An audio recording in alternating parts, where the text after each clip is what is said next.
Hai, Assalamualaikum warahmatullahi wabarakatuh. Selamat datang di video pembelajaran PAI kelas 8 pada semester 1. Pada video yang pertama kali ini, kita akan membahas tentang mengimani kitab-kitab Allah dan mencintai Al-Quran. Apa saja sih kitab-kitab tersebut? Dan bagaimanakah cara yang benar dalam mengimaninya? Simak selengkapnya di sini ya.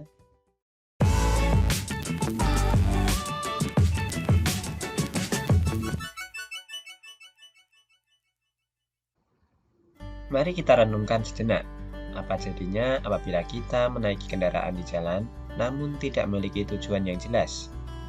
Kita hanya akan berputar-putar, tapi tidak tahu kemana akan pergi. Selain itu, kita hanya akan membuang-buang bahan bakar dan bahkan lama-kelamaan kita bisa tersesat. Demikian juga dengan kehidupan di dunia ini. Jika hidup ini tidak memiliki arah yang jelas dan tujuan yang benar, maka hanya akan menghabiskan usia tanpa memiliki manfaat dan kemudian tersesat.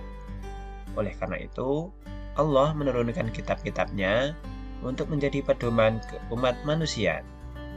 Mulai dari kitab Taurat, Zabur, Injil, dan Al-Quran. Dimulai dari kitab Taurat terlebih dahulu. Kitab Taurat diwahyukan kepada Nabi Musa alaihissalam pada abad ke-12 sebelum Masehi atau 1200 tahun sebelum Masehi. Nama Taurat sendiri berarti hukum atau syariat. Pada saat itu Nabi Musa alaihissalam diutus oleh Allah Subhanahu wa taala untuk berdakwah kepada Bani Israel yang telah ia bebaskan dari cengkraman Fir'aun. Adapun bahasa yang digunakan dalam kitab Taurat ini adalah bahasa Ibrani. Sebagai Muslim, tentu kita wajib mengimani kitab Taurat ini sebagai wahyu dari Allah Subhanahu wa Ta'ala. Karena Allah telah menerangkan dalam Al-Quran, tepatnya pada Quran Surat Al-Mu'minun ayat 49, yang bunyinya, A'udzu billahi minasyaitonir rajim. Walaqad atayna Musal kitaba la'allahum yahtadun. Dan sesungguhnya telah kami berikan Alkitab Taurat kepada Musa agar mereka Bani Israel mendapat petunjuk. Adapun pokok-pokok ajaran yang ada dalam kitab Taurat yang diturunkan di Bukit Sinai tersebut adalah sebagai berikut. Yang pertama, perintah mengesahkan Allah. 2. Larangan menyembah berhala atau patung, yang mana pada saat itu Bani Israel disesatkan oleh Samiri yang membuat patung anak sapi dari emas. Yang ketiga, larangan menyebut nama-nama Allah dengan sia-sia, misalkan bersumpah atau berjanji atas nama Allah tapi tidak ditepati.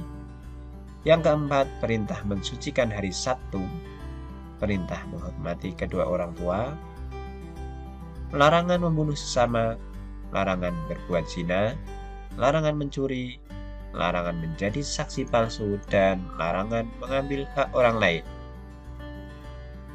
10 perintah dan larangan tersebut dikenal dengan istilah The Ten Commandments. Selanjutnya ada kitab Zabur. Kitab Zabur diturunkan Allah Subhanahu wa taala kepada Nabi Daud alaihissalam untuk Bani Israel atau umat Yahudi. Kitab ini diturunkan pada abad 10 sebelum Masehi, atau 2 abad setelah Taurat, tepatnya di daerah Yerusalem. Adapun kitab ini ditulis dengan bahasa Kipti. Allah berfirman, A'udzu billahi minasyaitonir rajim. Wa rabbuka a'lamu bima fis samawati wal ard. Wa laqad faddalna ba'dhan nabiyyina 'ala ba'din wa ataina Dawuda zabura. Dan Tuhanmu lebih mengetahui siapa yang ada di langit dan di bumi.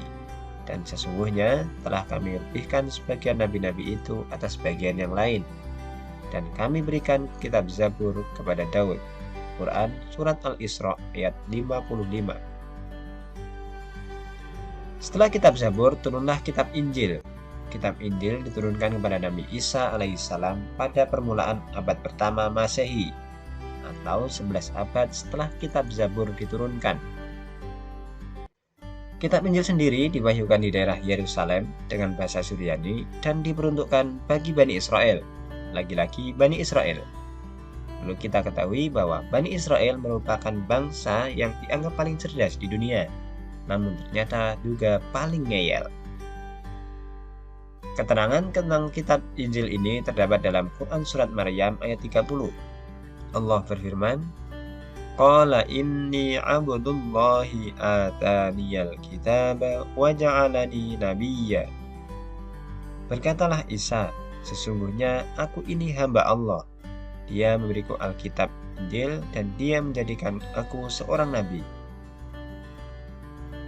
Perlu diketahui bahwa perkataan Nabi Isa tersebut terjadi ketika ia masih bayi yang belum lama dilahirkan.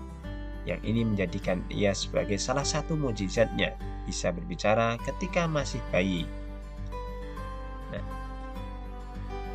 adapun isi secara umum kitab Injil adalah sebagai berikut.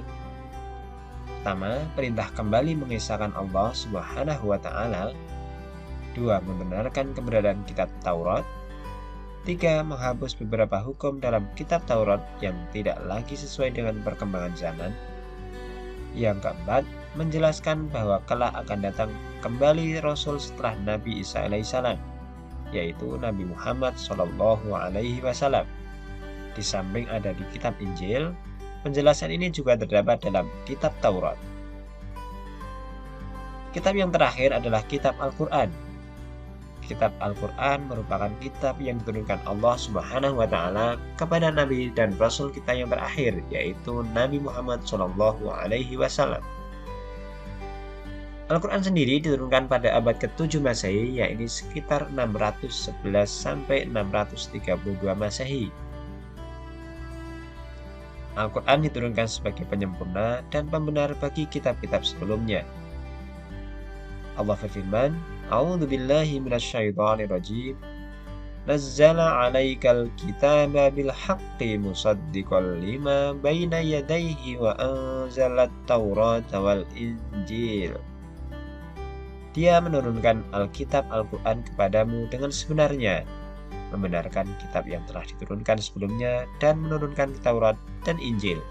Quran Surat Ali Imran ayat 3.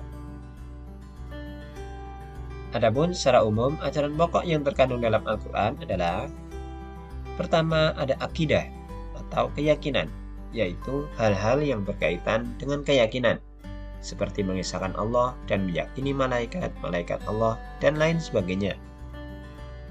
Yang kedua adalah akhlak atau budi pekerti, yaitu berkaitan dengan pembinaan akhlak mulia dan menghindari akhlak tercela. Yang ketiga ada ibadah, yakni yang berkaitan dengan tata cara beribadah seperti sholat, zakat, dan ibadah yang lainnya.